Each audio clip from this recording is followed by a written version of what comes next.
My dad used to be my hero. The man who taught me how to ride a bike, who worked long hours to keep a roof over our heads, who swore he would always put family first. But all of that changed the day he met her. A woman half his age, with designer bags, fake lashes, and a smile that could melt any man's brain. My mom called her a gold digger the first time she laid eyes on her, and she wasn't wrong.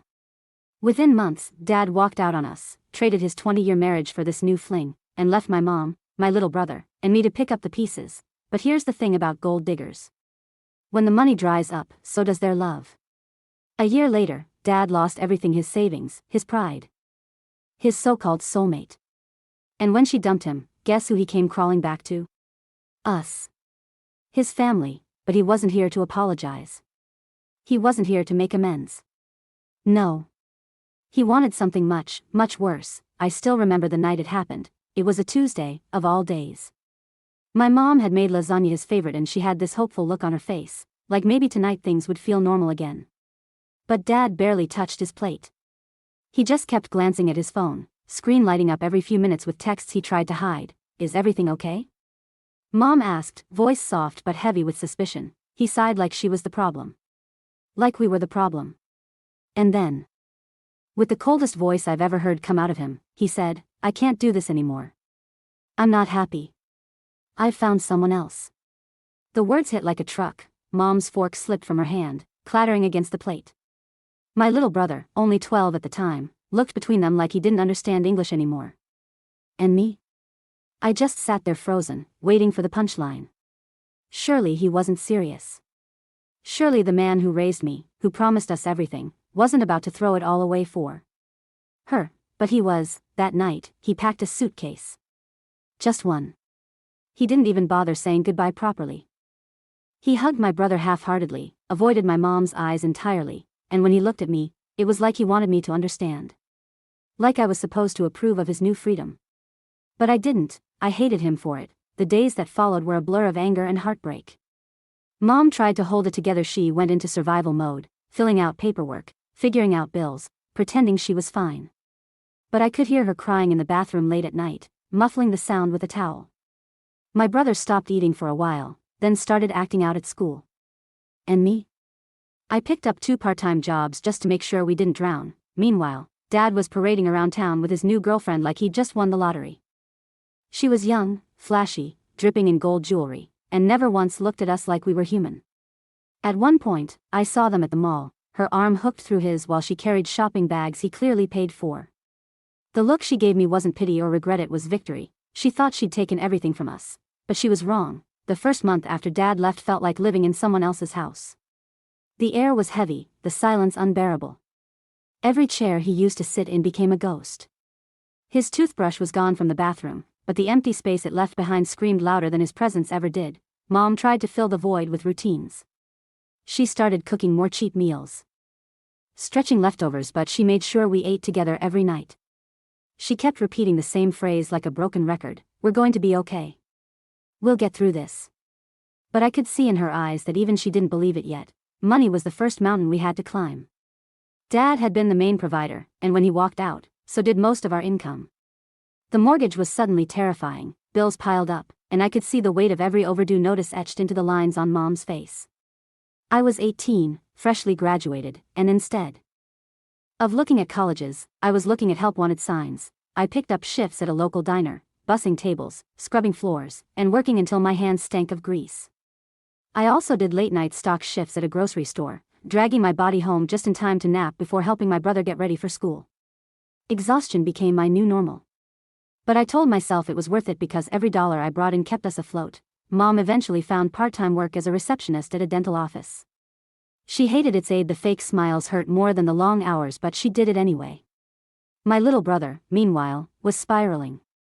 He started skipping homework, snapping at teachers, and once even punched a kid who made a joke about Daddy's new girlfriend. I got a call from the principal that day, and instead of being mad, I just hugged him. Because deep down, I wanted to punch someone too. The worst part wasn't just the struggle. It was the betrayal. Dad wasn't some stranger who had never loved us. He had.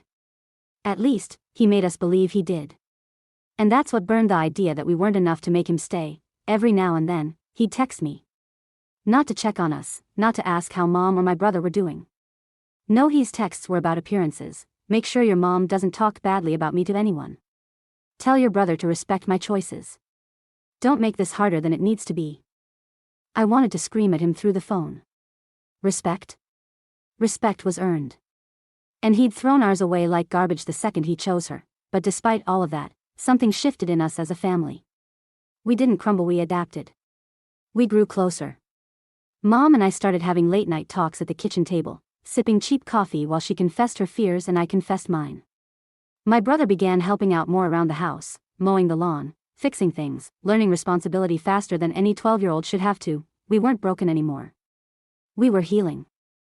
And maybe, just maybe, a part of me was grateful Dad left. Because as painful as it was, it stripped away the illusion. It forced us to see who he really was. The man we thought was our protector, our provider, our rock, was really just weak enough to be blinded by a pretty face.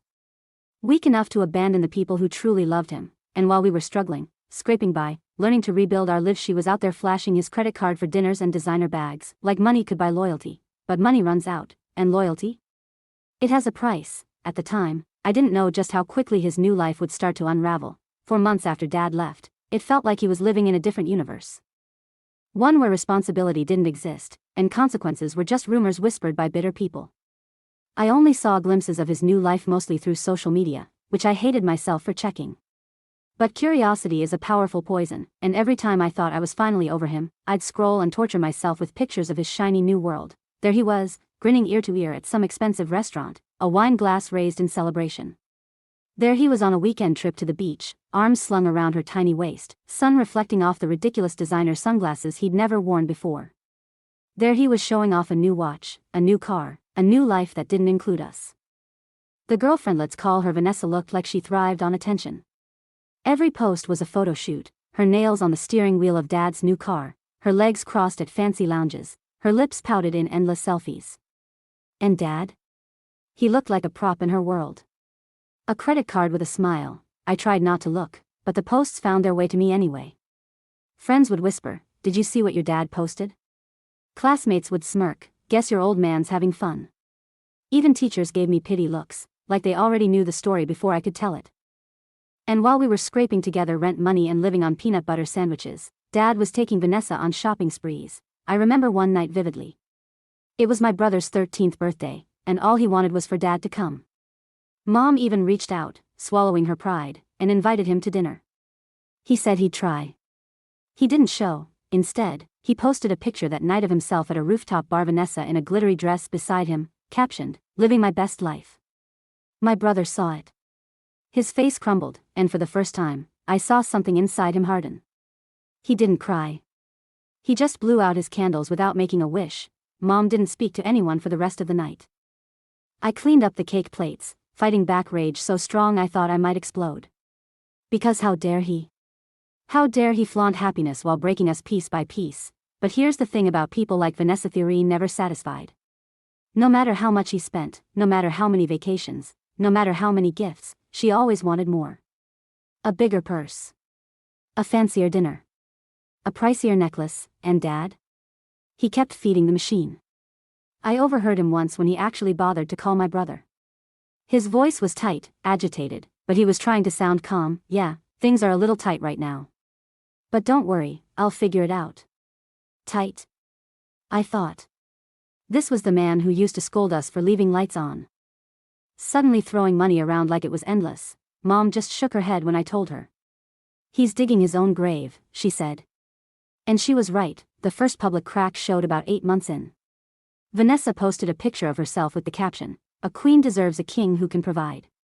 Dad wasn't even in the photo. People in the comments speculated, whispers of her keeping options open or already looking for the next guy. I wanted to laugh, but it wasn't funny.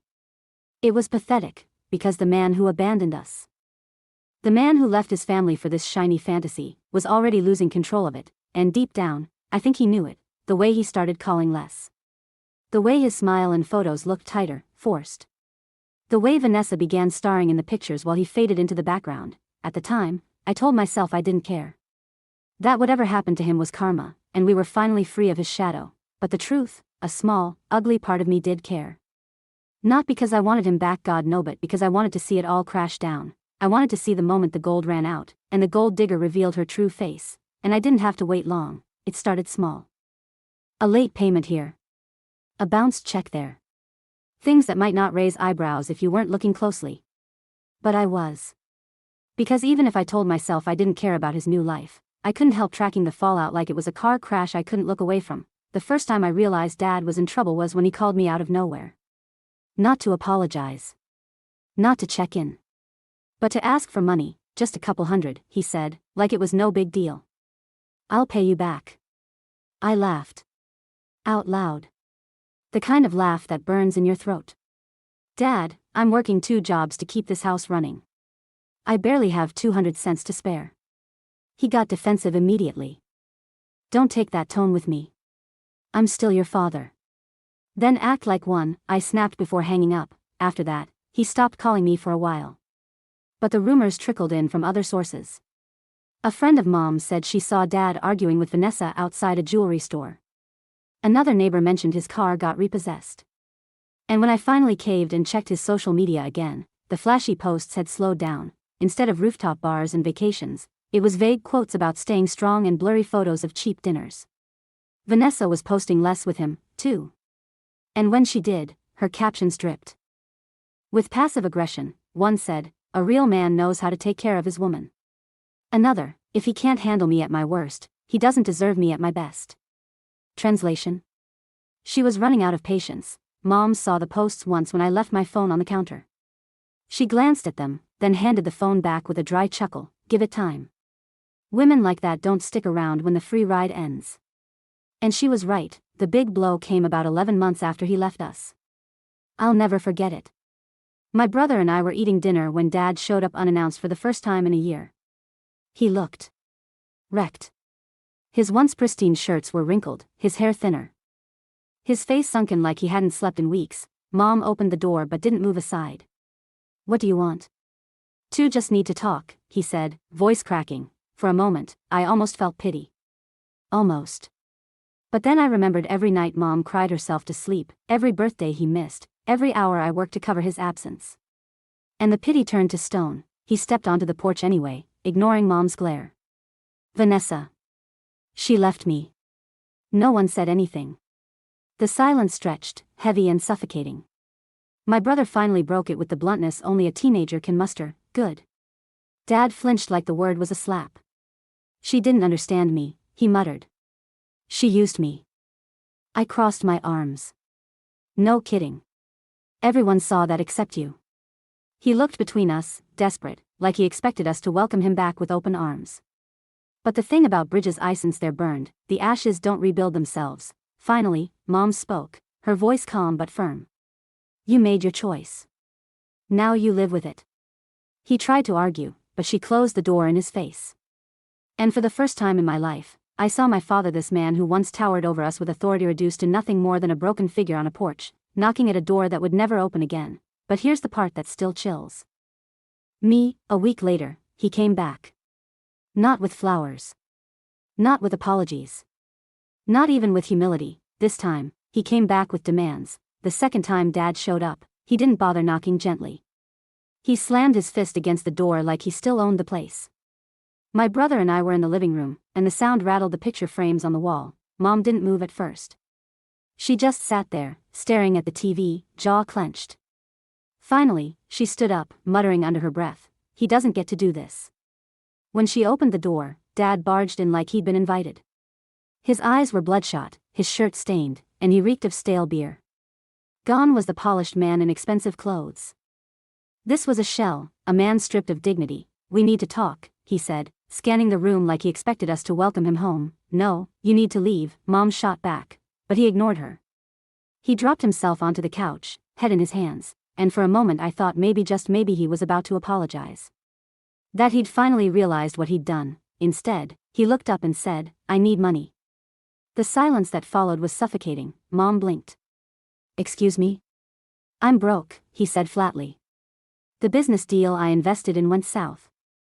The car's gone. Vanessa's gone. I need some help to get back on my feet." My brother laughed, but it wasn't a happy sound. It was sharp. Bitter. You left us, and now you're here begging for cash. You've got some nerve. Dad's expression hardened. I'm still your father. You owe me respect. That was it for me. I stood up, my hands shaking with fury.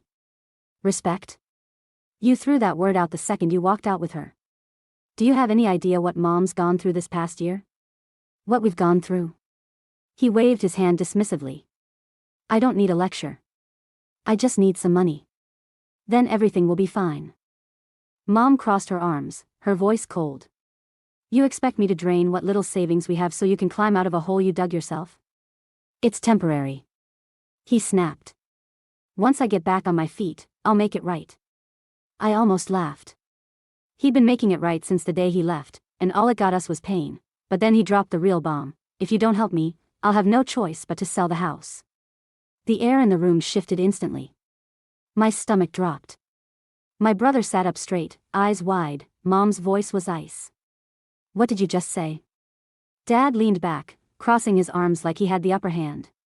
My name's still on the mortgage. Legally, I can force a sale. Don't push me, or you'll all be out on the street. For a second, everything inside me went numb. This man our father was threatening to take away the only stability we had left. Not because he needed shelter. Not because he cared about us. But because he saw us as an ATM, and if we didn't cough up the cash, he'd punish us. Mom didn't flinch. She walked over, leaned down until she was eye level with him, and said in the calmest voice I've ever heard, "Try it. I dare you." He blinked, caught off guard. You think a judge is going to side with a man who abandoned his family for a mistress, drained his savings on her, and now comes crawling back broke? Go ahead. File the papers. I'll see you in court. For once, Dad didn't have a comeback. His mouth opened, closed, then opened again, but no words came out. My brother whispered, almost too quiet to hear, "You're pathetic." Dad's face flushed red. He stood up, fists clenched. You'll regret this. All of you. Don't come crying to me when you need something. He stormed out, slamming the door so hard the windows rattled. The second he was gone, I let out a breath I didn't know I was holding. My hands were trembling, my chest tight, but beneath the fear was something else. Relief. Because in that moment, I knew the truth. We didn't need him. Not his money. Not his presence. Not his approval. We were stronger without him. But that wasn't the last we'd see of Dad. No men like him don't just fade quietly into the background.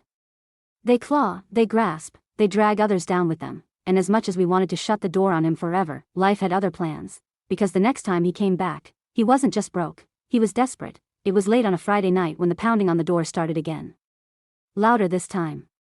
Desperate. I was in my room, half asleep, and for a moment I thought it was a dream. But then I heard Mom's voice downstairs, sharp, controlled. What do you want? I rushed down the stairs. My brother right behind me. Dad stood on the porch, drenched in sweat, his shirt untucked, hair plastered to his forehead. He looked like a man running from ghosts. Please, he gasped, gripping the doorframe. Just hear me out. Mom didn't move. She kept the door halfway closed, her body a barrier. You made your position clear last time. This isn't about that, he said, voice cracking. I've got nowhere else to go. No money, no friends. No one. I just need a place to stay. The audacity nearly knocked the breath out of me. After everything he'd done, after threatening to take the house from us, now he wanted back in. I stepped forward, anger bubbling up. You left us, Dad. Remember? You chose her. You threw us away like garbage. And now you want us to pick up the pieces? His eyes darted to me, then to my brother, who glared with more hate than I thought a 13-year-old could hold. You're my kids, he pleaded. You're supposed to help your father. Mom's face didn't waver. A father helps his children. Not the other way around. He sagged against the frame, defeated. For the first time, I saw him for what he really was, not a villain, not even a man in control. Just weak. A coward who couldn't stand on his own. Please, he whispered again. Just a week.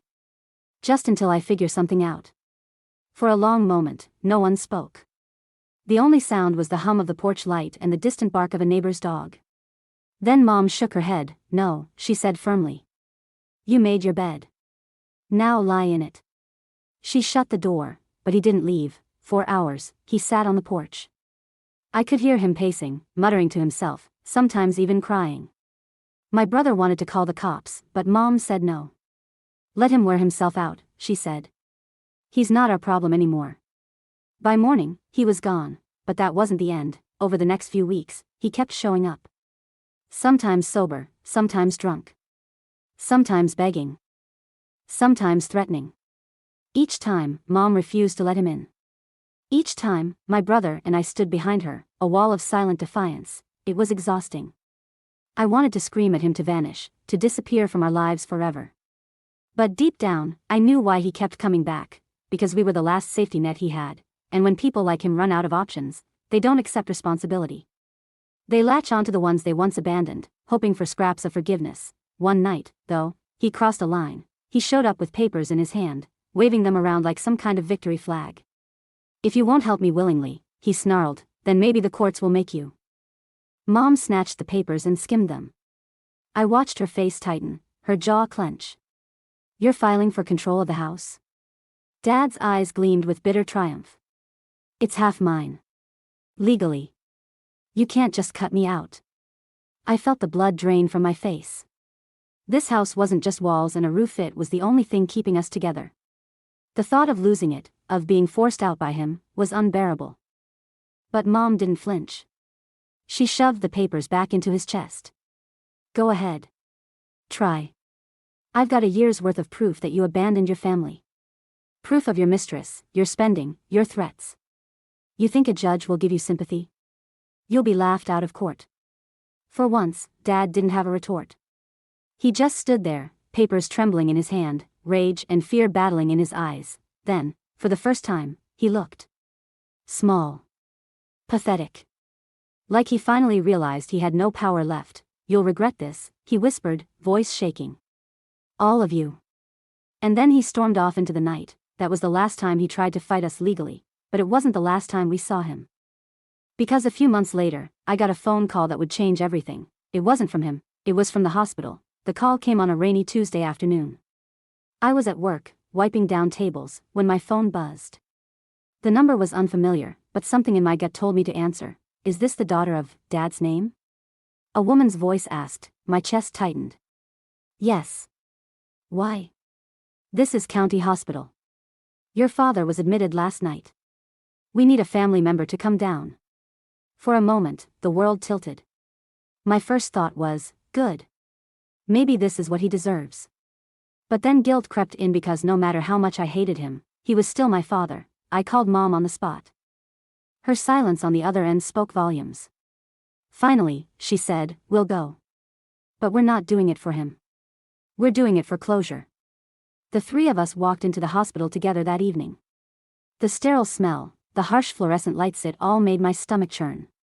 A nurse led us to his room, and there he was, lying in a bed, tubes in his arms, his face pale and sunken. He looked decades older than he had just months ago.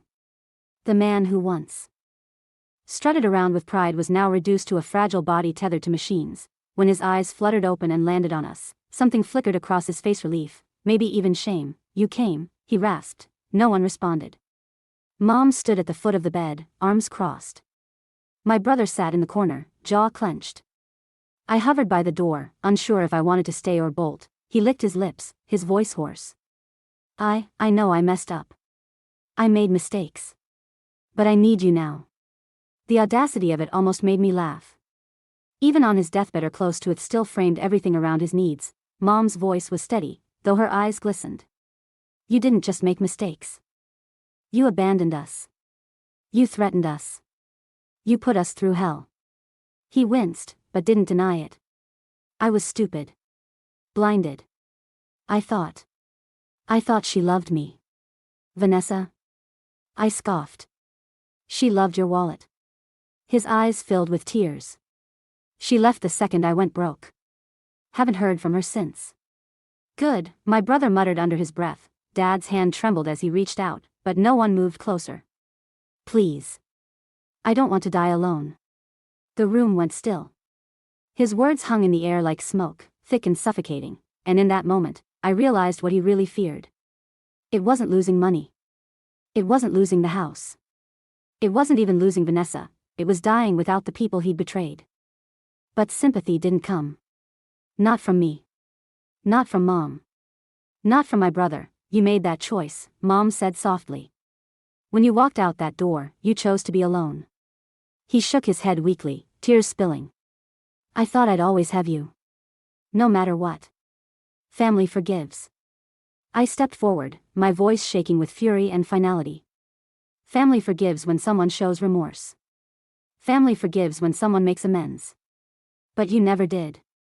You never apologized. You only came back when you needed something. And now you're here again, asking for more. His mouth opened, but no words came out. Just a ragged breath, a wheeze of defeat. For the first time in my life, I didn't see him as a father.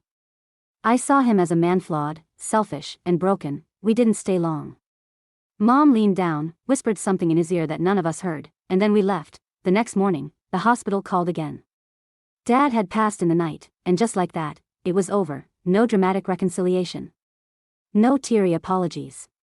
No final words of wisdom, just silence. At the funeral, only a handful of people showed up. No Vanessa. No old friends. Just a few distant relatives and us. And even then, we weren't there to honor him, we were there for ourselves. To close the chapter. To finally breathe without his shadow looming over us. As the casket was lowered into the ground, my brother squeezed my hand and whispered, "We're free." And he was right, because for the first time in a long time, we weren't defined by his choices. We weren't burdened by his mistakes, we were just us. Stronger. Closer. Wiser. Dad chose his gold digger girlfriend over his family, and in the end, she left him with nothing, while Webroken, battered, but unyielding, found everything he lost: love, resilience, and each other. The weeks after Dad's funeral felt strange. Not sad, not exactly. More like stepping out of a storm into sudden silence. For so long, his choices had dictated our lives, whether it was him leaving, flaunting his new life, or crawling back in desperation. He was the chaos we couldn't escape, and now, he was just gone. Mom cried once. Not for him, but for what she had lost years ago: the man she thought he was, the marriage she believed in, the future that would never be. After that, she stopped looking back. She poured her energy into rebuilding, into making sure my brother and I had a stable home that wasn't haunted by his ghost. For me, it was harder. Not because I missed him, but because I wrestled with the what-ifs. What if he had chosen us? What if he had stayed? Would things have been better, or would he just have dragged us down anyway? One night, I sat with Mom at the kitchen table, the same table where Dad once announced he was leaving, and I finally asked her, "Do you ever wish you'd fought harder for him to stay?" She shook her head immediately. No. Because if someone can walk away that easily, they were never truly here to begin with. Her words settled something inside me. A peace I didn't realize I needed. My brother coped in his own way. For months, he carried anger like armor. But as time passed, I watched him soften again. He started smiling more, joking again, even planning for the future. On the day he turned 14, he looked at Mom and me and said, "We don't need him. We've got us." And he was right, we didn't just survive. We grew. I got promoted at the diner, then eventually left to start college part-time. Mom saved enough from her job to keep the house steady. My brother found friends who lifted him up instead of tearing him down. Slowly, our lives stopped revolving around the absence of one man and started revolving around the presence of each other. But the biggest lesson we learned? Family isn't about blood. It's about loyalty. About showing up. About love that doesn't vanish when life gets hard. Dad failed that test. Over and over again. And in the end, he died the way he lived, chasing something shiny, only to realize too late that it was hollow. We, on the other hand, found something real: love in shared struggles. Strength in small victories. Hope in the simple fact that we had survived. Sometimes, late at night, I still think about him. Not with longing, not with forgiveness, but with clarity. He made his choices. And we made ours. He chose money, we chose each other, and in the end, that made all the difference, because when the gold ran out, and the gold digger vanished, he was left with nothing but us. We had everything we needed: a family, a home, and a future he would never be a part of.